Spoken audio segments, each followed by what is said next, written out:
years, sitting in Los Angeles in my beautiful office of my own late-night talk show. Soon I would be driving my hybrid car to my beautiful fucking home to kiss my two beautiful and healthy children and my husband who had taken the year off to parent so I could focus on my career. And I have all of this, all of it, because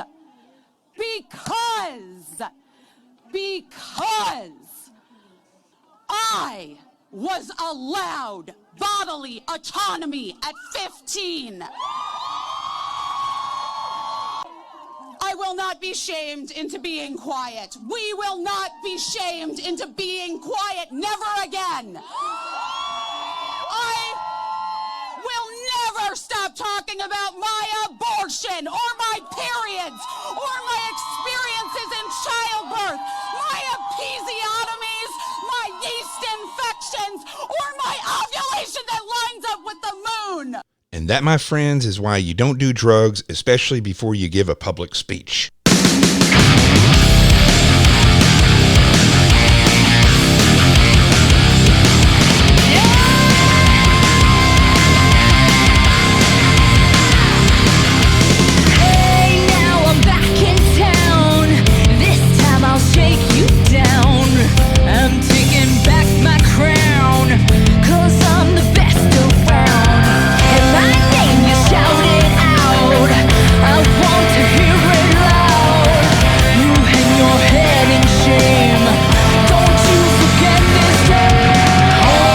This is Jonathan Gilliam back in on the experts.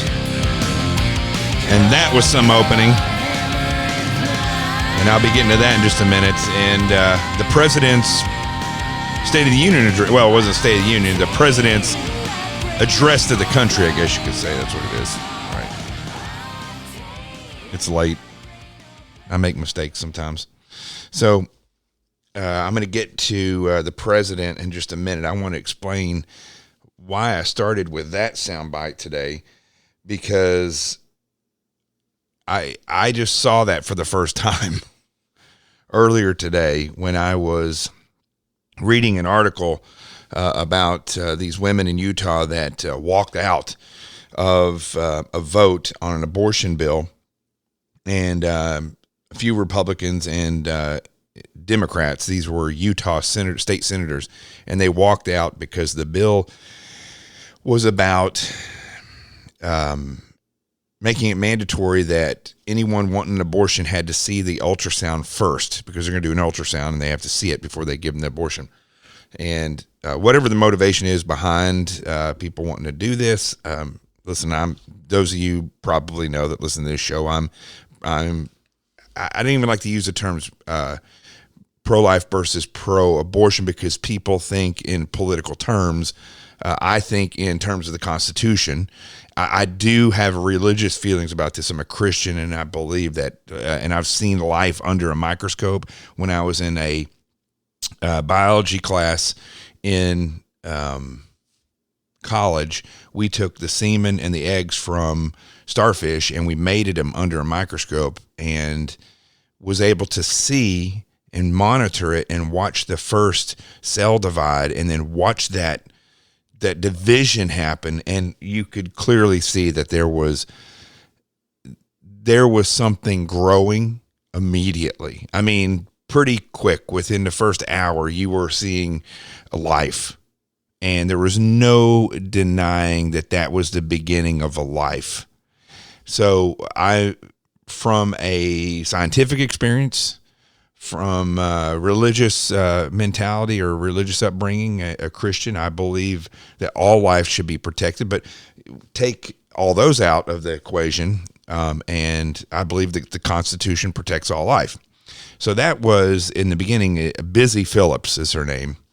You may recognize her if you Google her as always playing the idiot in any show that she's in. You're never going to see her play a super intelligent person, because she's not. And if you watch her speak, especially when she's unhinged, it is like and I'm not just saying this because I'm trying to be inflammatory. I'm being honest, especially if you watch that speech. It is like watching a meth addict. Really. I mean, her dry mouth, the way that she's kind of just all over the place, making sense of this stuff in her brain, saying that all these things that she had is because she got an abortion.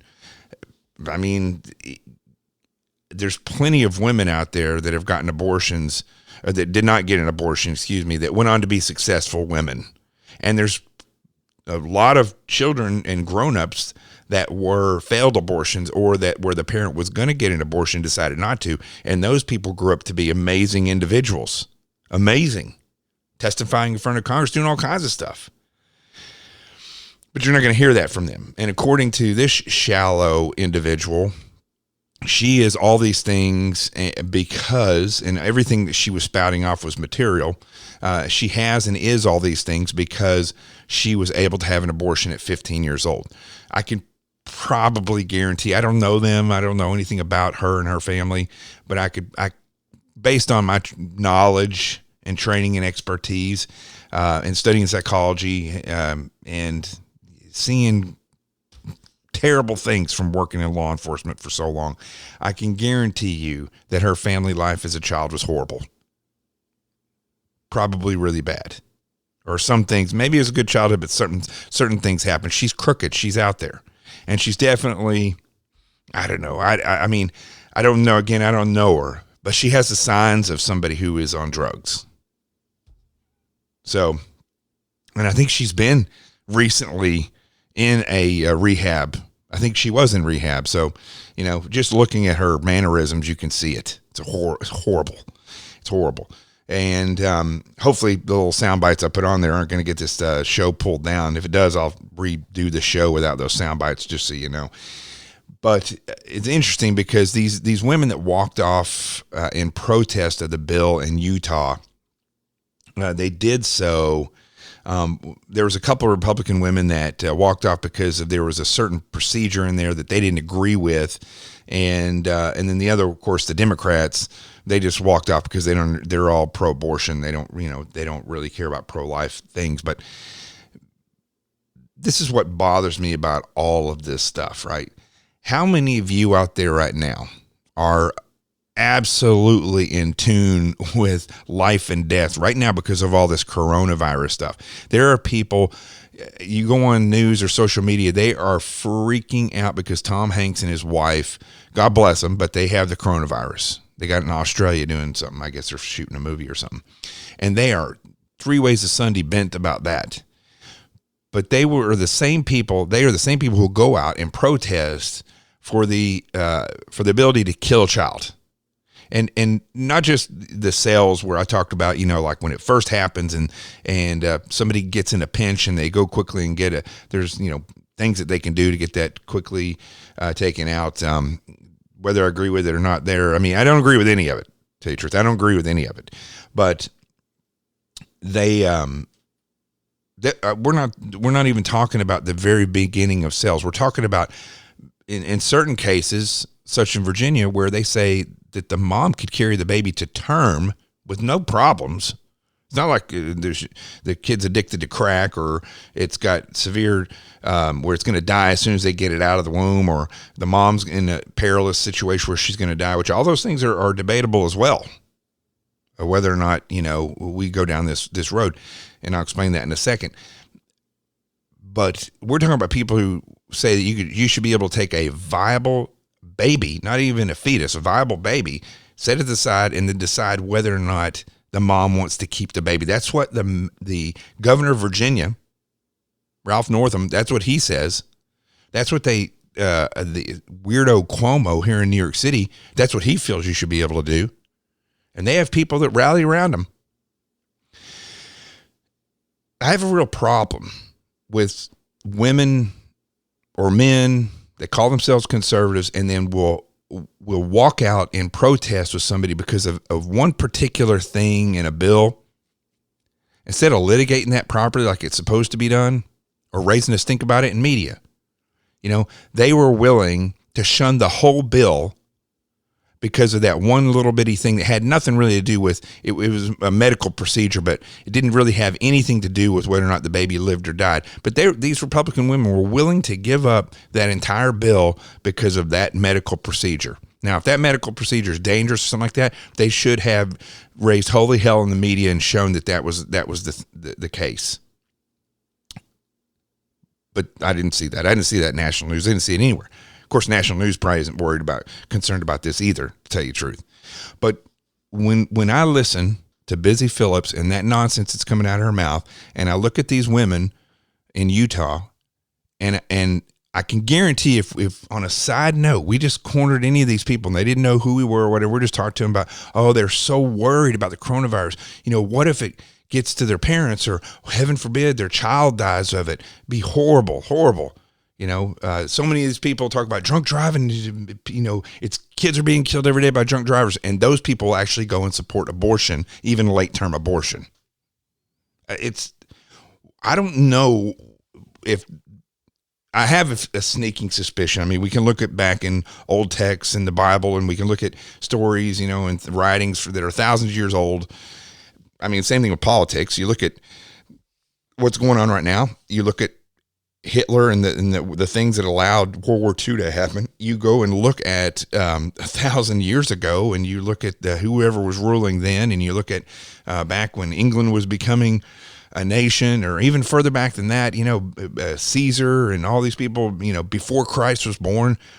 It's all the same. The same political problems over and over, same egos, all this stuff. And so when you look at the stupidity of people and the self-centeredness, it's nothing new. It's nothing new.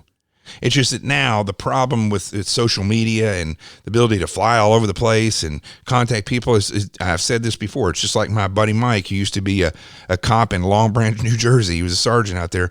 He used to tell me, we grew up in Arkansas, and he said, you know, he could take two crack addicts that have never met each other and put them on opposite sides of the town, and within a week they'll find each other. And it's because like-minded people, you know, birds of a feather flock together, and they will find each other. And then their own self-centeredness and there's crazy ideas that they've been spoon-fed will start to grow in their community. And that's what's happening in groups like this. I just thought the reason I thought I'd bring it up today is because I saw these women walked out, and this is the hill that they decided to die upon. This is where they took their stand, while the coronavirus is amping up to a point where it's a real problem. It's a real problem, and abortion is a real problem. The killing of these life forms and then actual children is a problem. I mean, again, I've been writing, and when I write, because I'm writing another book and getting this website ready for Team Little Bigs, the book that's coming out, the children's book, or a parent's book for children. And so when I write, I spend a lot of time watching TV. I know this sounds weird, but in order to get into the creative flow, like making this podcast right now, it's 2:00 in the morning. This is the way I work. This is when I work. My brain works, and I will sometimes sit and do nothing for several days before I am incredibly, I don't want to use the word proficient, but where I just churn the work out. And that's the benefit of being an entrepreneur and you know, having the chance or the ability to work on this schedule. It works for me, and that's the way I do it, and that's the way my creativeness flows. I'm sure most of you that are listening to this don't work in that type of environment, but this is the environment that I've created for myself since I got out of official service. So it works for me, and this is when I work the best. And so I've been watching a lot of these different shows about on Netflix about World War II. And as I've said, the majority of these shows are put together from a leftist perspective. I was watching one tonight about Cuba, and you can definitely tell that that Netflix is leftist, because it talks about Cuba and our occupation of Cuba. It was weird anyway, but the good thing, and this is what I always talk about the media, is that they're liars, right? Mainstream media and media in general, just liars. But you can pick and choose a lot of the truth you can see, especially if you have some experience in a certain area, or if you look at enough of it without an agenda or an ideology behind it, and you can start to see where the lies are and where the truth is. And so I'm looking at all these different shows about World War II and about Cuba and Fidel Castro, and I'm looking at Hitler and Stalin and all these. And these individuals, one thing that really unified all of them is in concept, besides their fascist, and there people will say that fascism is not the same as communism, but the people at the top are exactly the same. They are exactly the same. Most of them are psychopaths. They are narcissists to an extent that you and I just couldn't even begin to perceive. And they are self-centered individuals to the nth degree. But they have no problem killing children. No problem at all. And I find that very interesting, because the populations that those killers rule over, a lot of the population is oppressed, but there are vast quantities of that population that are supported in World War II, for instance, the killing of the Jews. They knew about it. They knew what was happening. It didn't bother them because they weren't the one doing it. And Dr. Stanley Milgram actually did a study of this back in 1969 to show how a population could be like that. And I find it very similar. We always talk about how Islam, is our biggest national security. I mean, more Americans are killed every year in this country by abortions than anything else. I mean, I don't know if you know the numbers, but it's a lot. And it's striking how easily people can rationalize this type of thing. But it's very similar to when you look at the populations of Germany, for instance, in World War II, and different groups that were, that supported Stalin or Castro. They don't really, other people's freedoms aren't really that big a deal to them. And it's almost like a mass psychosis of some kind. But anyway, it's all very, very interesting. And watching these shows has really helped me reflect on the reality of what's going on now. I mean, I turn on the media and I watch the president's speech, which I'm going to play here in a second, about the coronavirus and what he's doing as of today. But it's really interesting. This man who's been attacked minute by minute, as I said in the last podcast, minute by minute for the past 4 years, has done a remarkable job of leading the country under such attacks. I mean, there's some things that I wish he would have done. It's not that I disagree with him. There's some things I wish he would have or could have done, like build the wall, for instance. Fire more people that work in the White House administration. It's like 4,000 people. We don't need those people working in the White House. The NSC was 300 people strong. What do you need that for? You don't need that. You don't need that many people working in the NSC. That's an advisory group for the president. And but anyway, I don't want to digress too far. This president's done so much, and then he gives this speech tonight, and he's not a politician, so he's given the facts on what he's doing.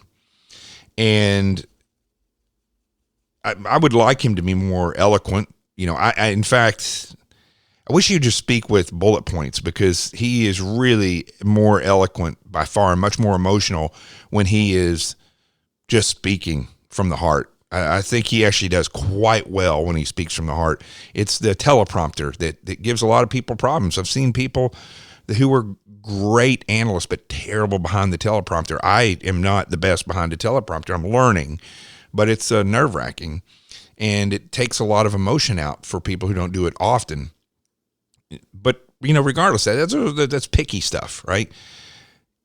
he's working this problem. If it hadn't been for him shutting down travel from China, this would probably be a lot worse. So when I watch, after he gives a speech, I watch two things. I go back and forth between mostly CNN and Fox. And it's pretty sick because Fox uses his platform for their promotion, basically. All things are great with Trump, and Trump does this and Trump that. And they don't really get too deep into the message. It's just more of rhetoric to make it sound like the whole network is conservative. That's really what it boils down to. You go over to CNN, and it is total opposite, where everything he does or says is going to be met with criticism, even if they have to make the criticism up, basically. And I'm not telling you all anything that you don't know. But all of this stuff that I've been watching, it's when you put it all together, you got to sit back and just look at it in awe of how human beings just never change. Throughout the thousands of years that human beings have been around, we don't know how long human beings have been around, actually. The more I learn about science, the less I believe in scientists, or vice versa, both ways, vice versa. But which is interesting because when I watch other podcasts such as Joe Rogan and people, especially when they're on dope, they're very, very intrigued by science and they're drawn in by that. And the more I watch it and the more I hear, the more I realize that we like to speculate a lot as human beings. We know this much and we speculate that it's this, and we go far beyond what we actually know. But along the same lines, we think that we've evolved, but we really haven't evolved. I mean, the human species is really the same. We may have quote unquote smartphones, and we may have the ability to travel all over the world. This is very interesting when you think about it. We have the ability to travel all over the world right now. Well, not right now, but let's say if it was a regular day, you could save up some money or maybe have the money. And let's say you have a week off. You could book a ticket and go to Europe. You could book a ticket and go to South America. If you're really an idiot, you could book a ticket and go to Iran.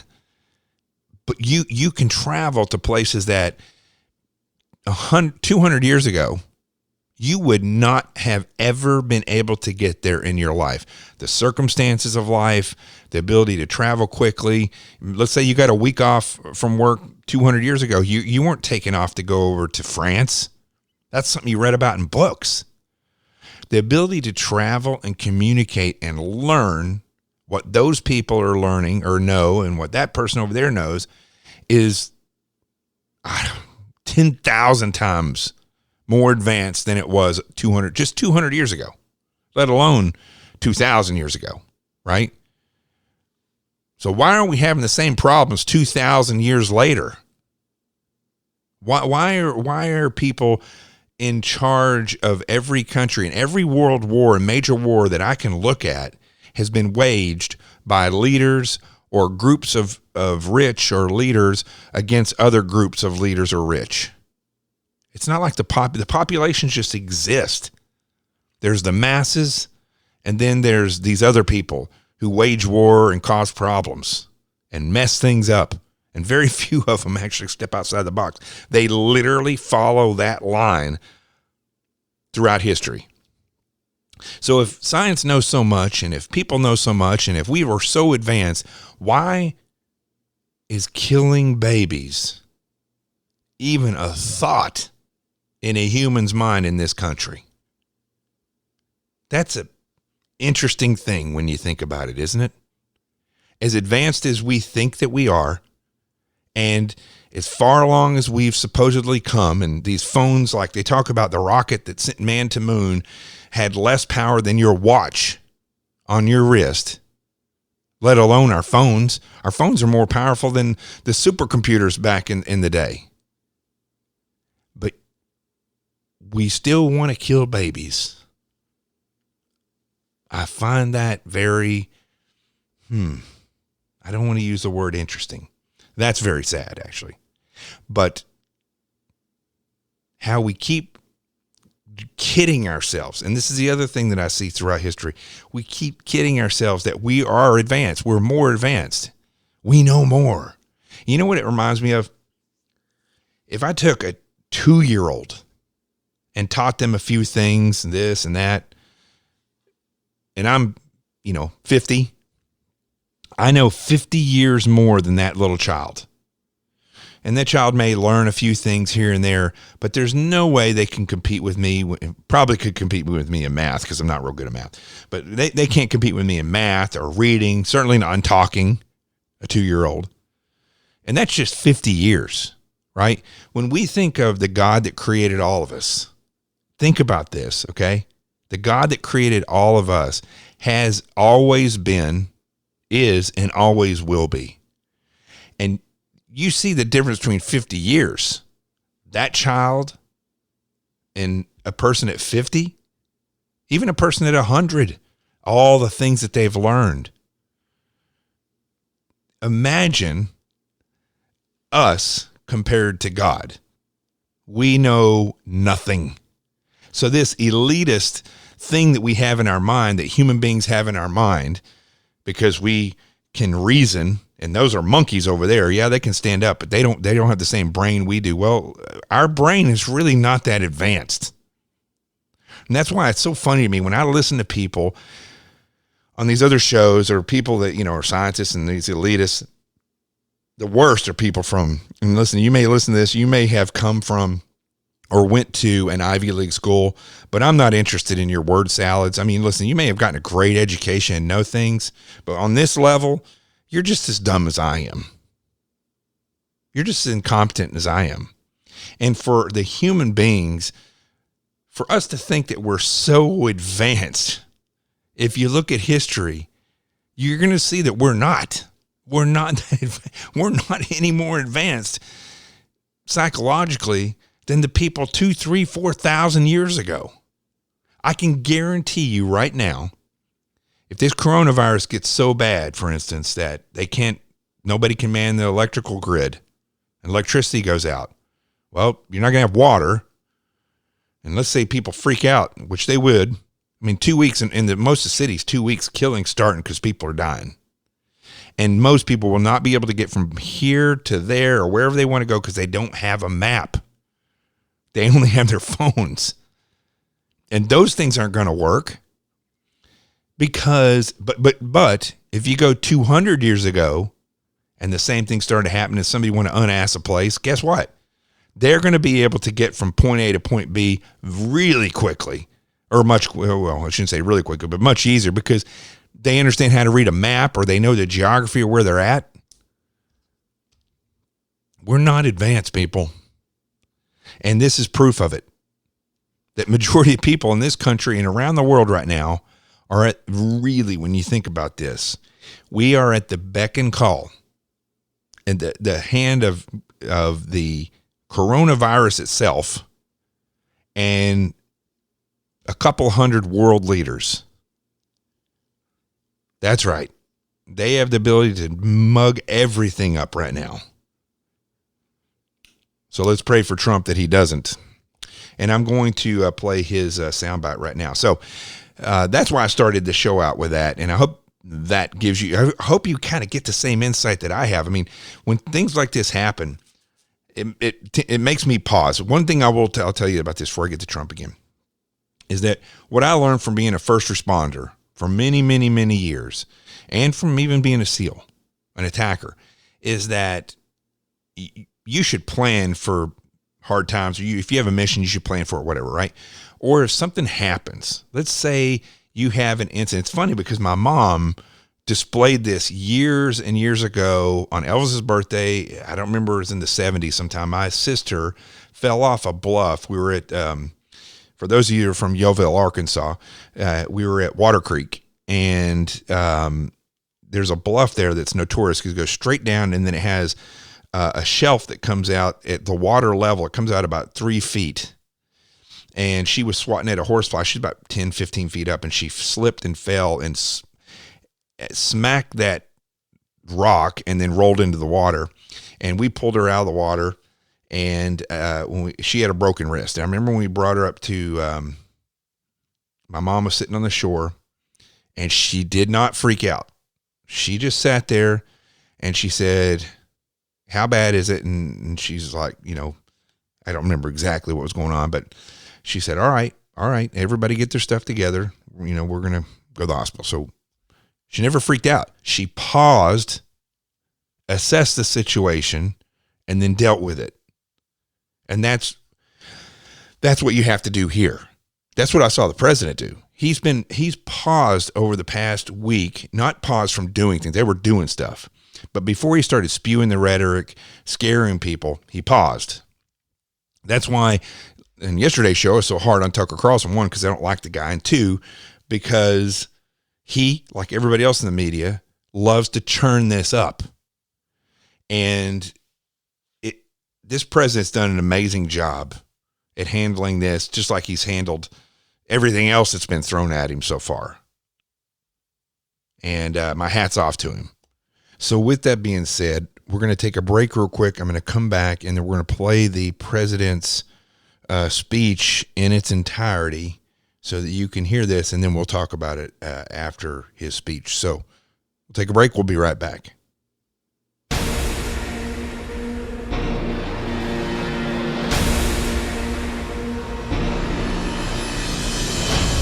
Hey, this is Jonathan Gilliam, and of course you're listening to the experts, so you know it's Jonathan Gilliam. So I have a book called Sheep No More, The Art of Awareness and Attack Survival. I always try to talk about it and do at least one little commercial here. This is going to be a short one because I think you see exactly in what's going on in the world, even though this is a virus, you can still be prepared. Remember, I always talk about this, being prepared. It means you're prepared before these things happen, right? That's how you have a plan. And it's very easy to keep yourself out of a violent situation.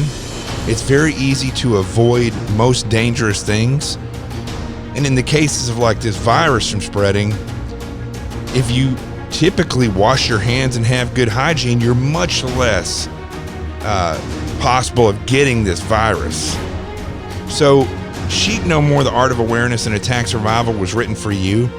I show you how attackers look at you and how you can take your life and divide it into sectors and then target each sector.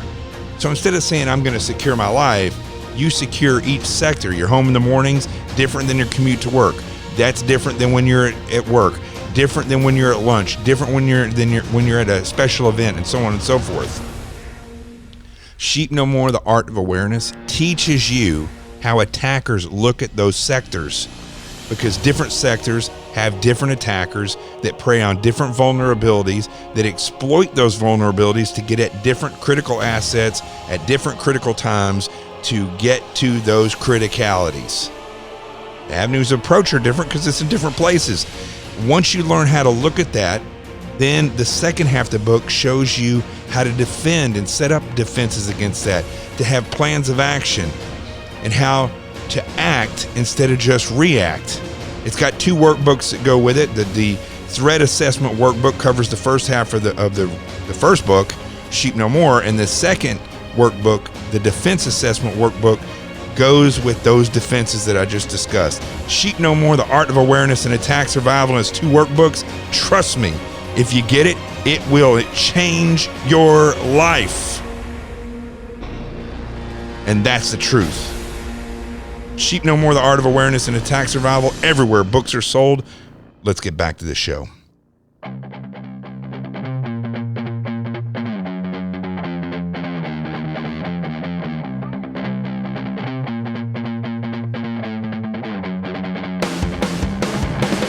All right.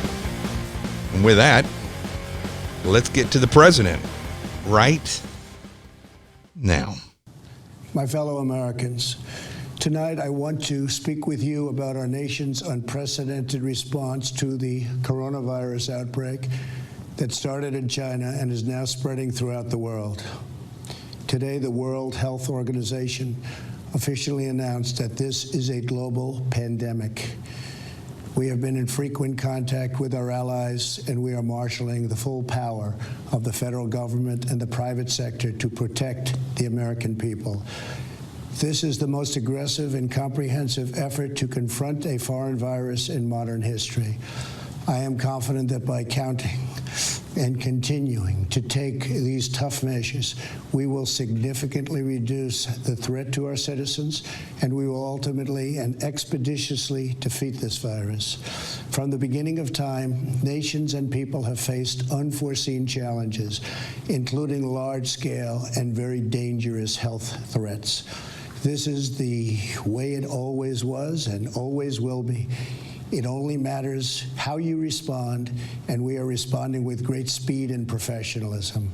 Our team is the best anywhere in the world. At the very start of the outbreak, we instituted sweeping travel restrictions on China and put in place the first federally mandated quarantine in over 50 years.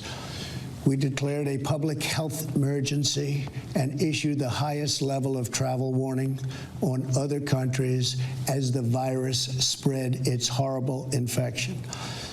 And taking early, intense action, we have seen dramatically fewer cases of the virus in the United States than are now present in Europe. The European Union failed to take the same precautions and restrict travel from China and other hotspots.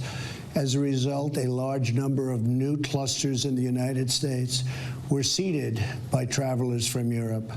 After consulting with our top government health professionals, I have decided to take several strong but necessary actions to protect the health and well-being of all Americans. To keep new cases from entering our shores, we will be suspending all travel from Europe to the United States for the next 30 days. The new rules will go into effect Friday at midnight. These restrictions will be adjusted subject to conditions on the ground. There will be exemptions for Americans who have undergone appropriate screenings, and these prohibitions will not only apply to the tremendous amount of trade and cargo, but various other things as we get approval. Anything coming from Europe to the United States is what we are discussing. These restrictions will also not apply to the United Kingdom. At the same time, we are monitoring the situation in China and South Korea, and as their situation improves, we will reevaluate the restrictions and warnings that are currently in place for a possible early opening. Earlier this week, I met with the leaders of health insurance industry who have agreed to waive all co-payments for coronavirus treatments, extend insurance coverage to these treatments, and to prevent surprise medical billing. We are cutting massive amounts of red tape to make antiviral therapies available in record time. These treatments will significantly reduce the impact and reach of the virus. Additionally, last week I signed into law an $8.3 billion funding bill to help CDC and other government agencies fight the virus and support vaccines, treatments, and distribution of medical supplies. Testing capabilities are expanding rapidly. Day by day, we are moving very quickly. The vast majority of Americans, the risk is very, very low. Young and healthy people can expect to recover fully and quickly if they should get the virus. The highest risk is for elderly population with underlying health conditions. The elderly population must be very, very careful. In particular, we are strongly advising that nursing homes for the elderly suspend all medically unnecessary visits. In general, older Americans should also avoid non-essential travel in crowded areas. My administration is coordinating directly with communities with largest outbreaks, and we have issued guidance on school closures, social distancing, and reducing large gatherings. Smart action today will prevent the spread of the virus tomorrow. Every community faces different risks, and it is critical for you to follow the guidelines of your local officials who are working closely with our federal health experts, and they are the best. For all Americans, it is essential that everyone take extra precautions and practice good hygiene. Each of us has a role to play in defeating this virus. Wash your hands, clean often used surfaces, cover your face and mouth if you sneeze or cough, and most of all, if you are sick or not feeling well, stay home. To ensure that working Americans impacted by the virus can stay home without fear of financial hardship, I will soon be taking emergency action, which is unprecedented, to provide financial relief. This will be targeted for workers who are ill, quarantined, or caring for others due to coronavirus. I will be asking Congress to take legislative action to extend this relief. Because of the economic policies that we have put into place over the last 3 years, we have the greatest economy anywhere in the world by far. Our banks and financial institutions are fully capitalized and incredibly strong. Our unemployment is at a historic low. This vast economic prosperity gives us flexibility, reserves, and resources to handle any threat that comes our way. This is not a financial crisis. This is just a temporary moment of time that we will overcome together as a nation and as a world. However, to provide extra support for American workers, families, and businesses, tonight I am announcing the following additional actions. I am instructing the Small Business Administration to exercise available authority to provide capital and liquidity to firms affected by the coronavirus. Effective immediately, the SBA will begin providing economic loans in affected states and territories. These low-interest loans will help small businesses overcome temporary economic disruptions caused by the virus. To this end, I am asking Congress to increase funding for this program by an additional $50 billion. Using emergency authority, I will be instructing the Treasury Department to defer tax payments without interest or penalties for certain individuals and businesses negatively impacted. This action will provide more than $200 billion of additional liquidity to the economy. Finally, I am calling on Congress to provide Americans with immediate payroll tax relief. Hopefully, they will consider this very strongly. We are at a critical time in the fight against the virus. We made a life-saving move with early action on China. Now we must take the same action with Europe. We will not delay. I will never hesitate to take any necessary steps to protect the lives, health, and safety of the American people. I will always put the well-being of America first. If we are vigilant and we can reduce the chance of infection, which we will significantly impede the transmission of the virus. The virus will not have a chance against us. No nation is more prepared or more resilient than the United States. We have the best economy, the most advanced health care, and the most talented doctors, scientists, and researchers anywhere in the world. We are all in this together. We must put politics aside, stop the partisanship, and unify together as one nation and one family. As history has proven time and time again, Americans always rise to the challenge and overcome adversity. Our future remains brighter than anyone can imagine. Acting with compassion and love, we will heal the sick, care for those in need, help our fellow citizens, and emerge from this challenge stronger and more unified than ever before. God bless you, and God bless America. Thank you.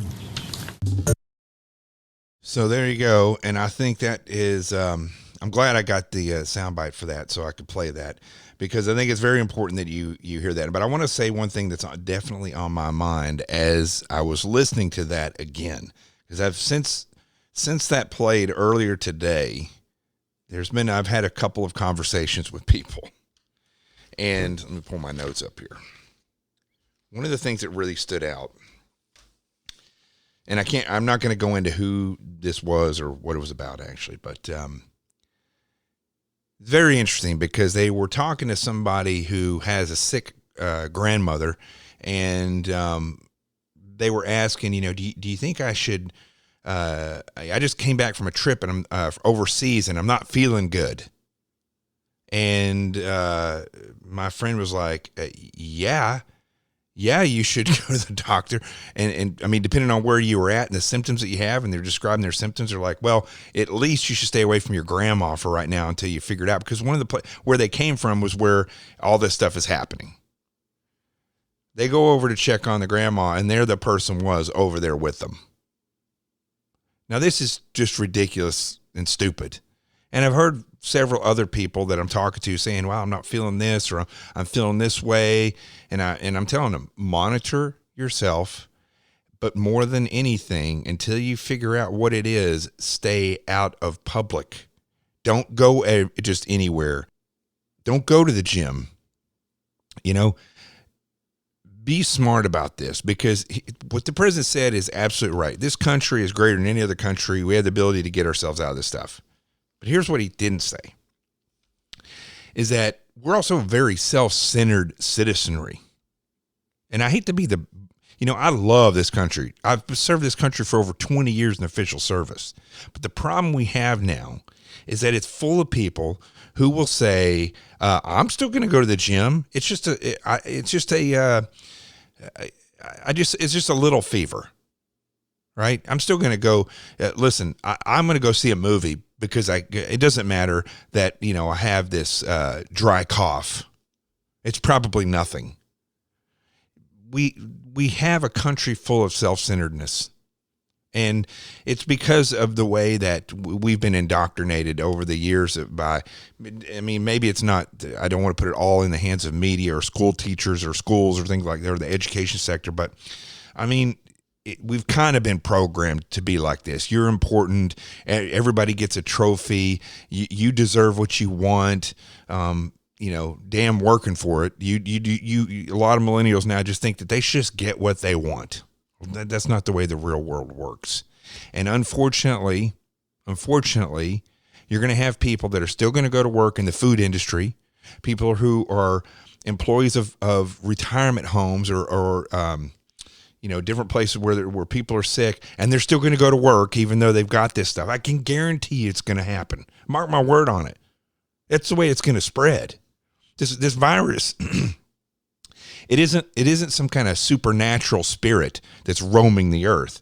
This virus is in human beings, and the way it gets spread is by human beings. Now, there's been a lot of people who did not know that they had it because we didn't know that it was out there. China didn't tell people about it.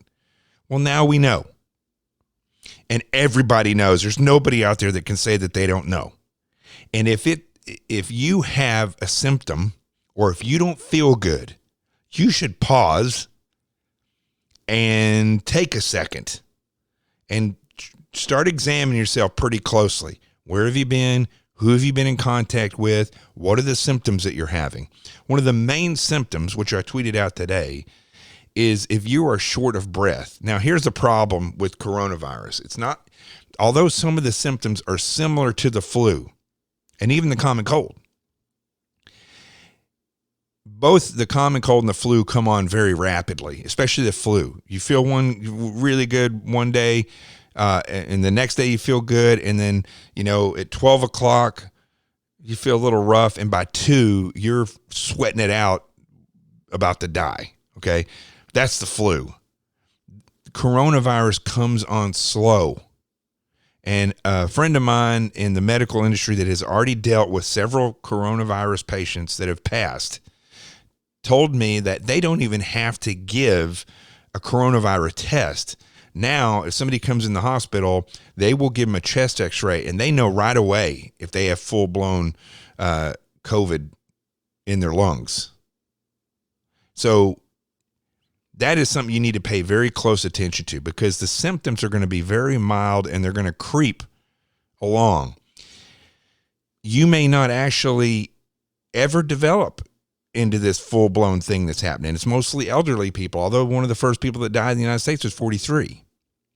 So the point I'm getting at here is that this virus is going to be spread by humans, human contact, the fluids that come out of your mouth when you sneeze or spit or touch something that somebody else has touched and touch something else because you didn't wash your hands.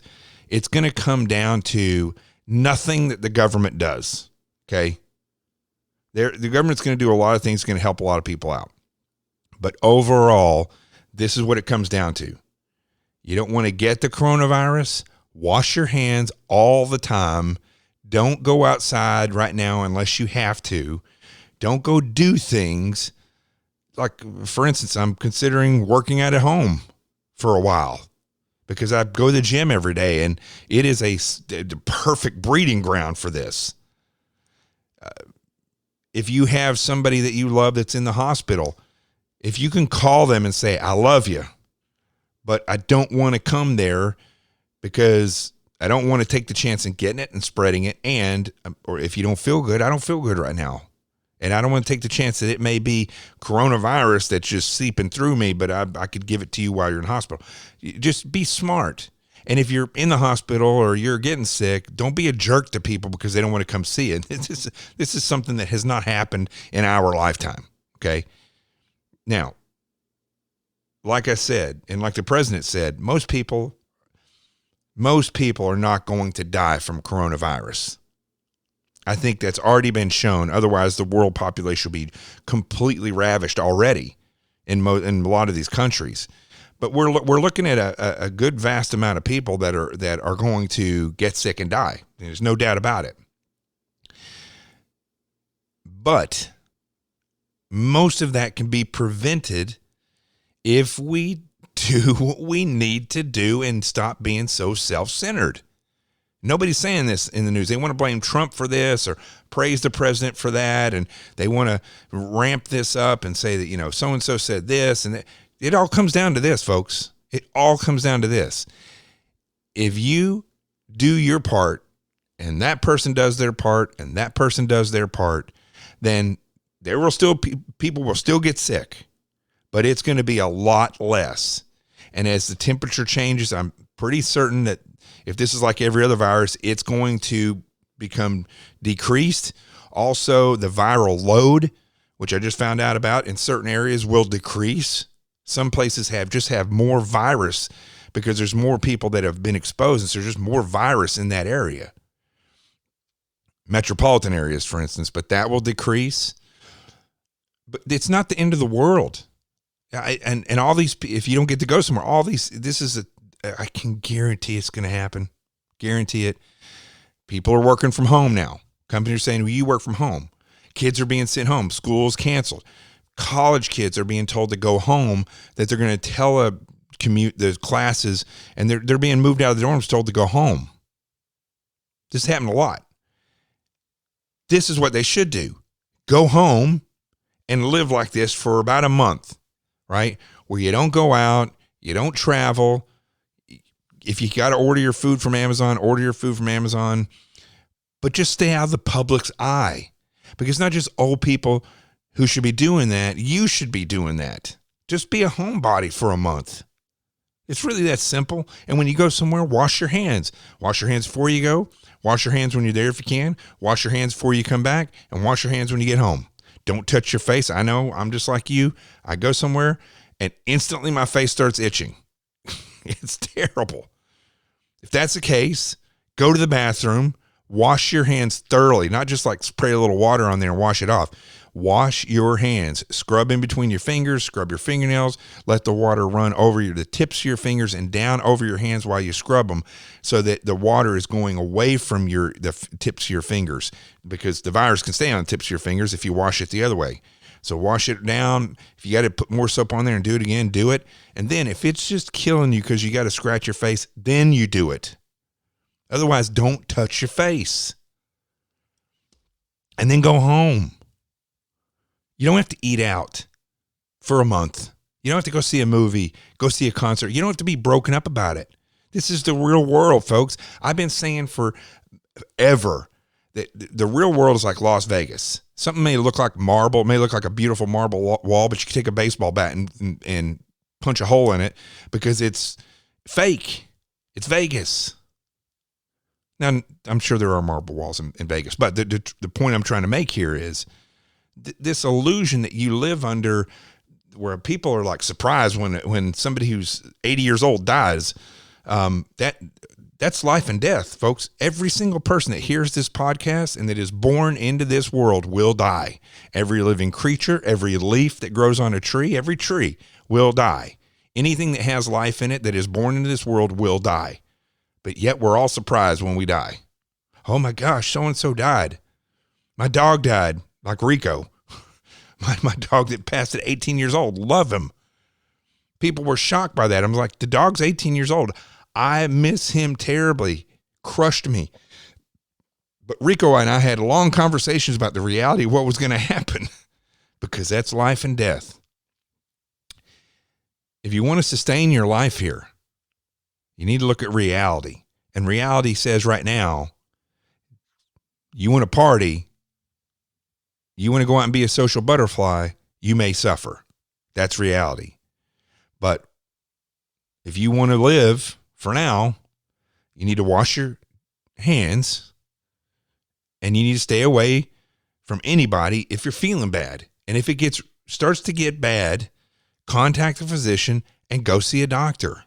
Because if you get on a ventilator, and there's all this discussion about how in Italy right now they're having to decide on, there's 2 people that need a ventilator, which one do we give the ventilator to? And they're all up in arms in media about this. The doctors that I've talked to that have had to deal with coronavirus said if you go on a ventilator, you're not coming off of it. You're dead.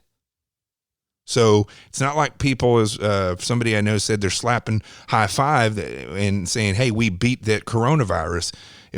No. If you go in there in the hospital and it's deep in your lungs and you're so bad you got to get on a ventilator, you are not going to be alive for much longer. That is the facts, okay? That's the facts. And that's not coming from somebody or some newscast that I heard. That's coming from somebody that's on the front line, that's dealt with many, many, many corona deaths. So, with that being said, do you get freaked out? No. You do what my mom did when my sister fell off the bluff. You pause and you say, okay, how do I keep this from happening? Well, wash your damn hands. Don't go anywhere for a little while. If you feel bad, stop, call your work. I'm not feeling good. Say, I'm seriously not feeling good. And they should be smart enough to say, stay there. And if you work in a service industry, if you run a service industry, and this is another problem, people like to spend their money. A lot of people in the service industry right now are going to lose their businesses potentially because they didn't save.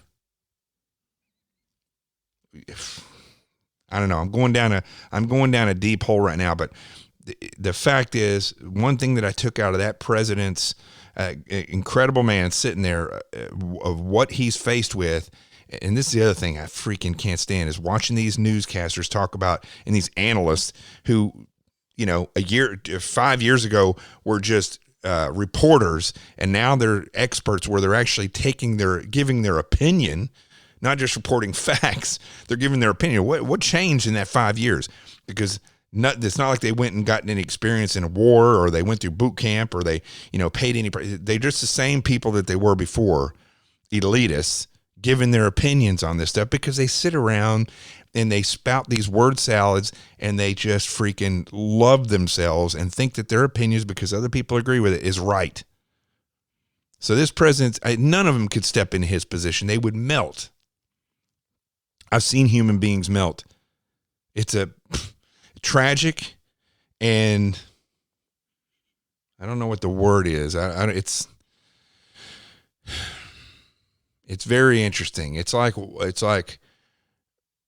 very natural, I guess. When I sat and would watch in SEAL training, and you watch your soul is unfolded, as if somebody cut your body open and showed your soul to yourself. and what you're actually capable of doing. But it's going to be bad. People make a choice. And a lot of the people, majority of the people, choose to wither away. And when you sit there and you know that you're going to make it, not because you're any great stellar athlete, any better than the other guy. There's a lot of great athletes that quit SEAL training, but you sit there and you know in your mind, I am not going to quit. I've seen the reality. I'm willing to go there. I'm not afraid. And you see these other people wilt or away. They just kind of drift away. It is very animalistic. That's the word I'm looking for. It's very earth-like. It's very natural, because there's very few people that, under the circumstances that you go through in SEAL training, or the pressure that this president has on himself right now, that will rise to the occasion. The majority of people will wither away and say, I don't want it. It's not worth it for me. I'll quit and take the easy road, or I'll go over here and get a stage and I'll insult those people because that makes me feel better. That's what happens. So this president's doing an amazing job. And I think the advice he's given is great. But the one thing that I took out of that, it's not what the government can do. It's what the people should do. And that is where I am terrified, because this virus may be bad. It may actually be going after a certain group of people, which most of them do. But I fear, because this virus is spreading so fast because of the people, and that they are not wanting or not going to put their lives on hold for a month. That's my fear. So I just cut it there.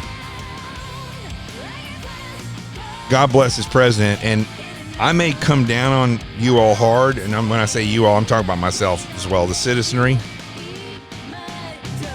But ultimately, here's the interesting thing about all this, right? Criticism, telling you the truth, the hard facts. Ultimately, this is the great thing about it, is if we rise to the occasion, take a step back and pause our life for about a month, wash our hands, do what we need to do, we're going to make it through this just fine. We'll end up being our own heroes. I mean, that's really the fact. So criticism aside, I'm going to leave you with this. Go out there and be your best, always. And in this case, being your best is being a homebody for about a month and then reassessing and see where we can go. I'm Jonathan Gilliam. You know, wherever you see my face or hear my voice, the truth is arriving. Trust me, folks. In this case, and in all cases, I'm giving you the truth because I love you. I care about you. God bless. This is The Experts. Peace. And we're out.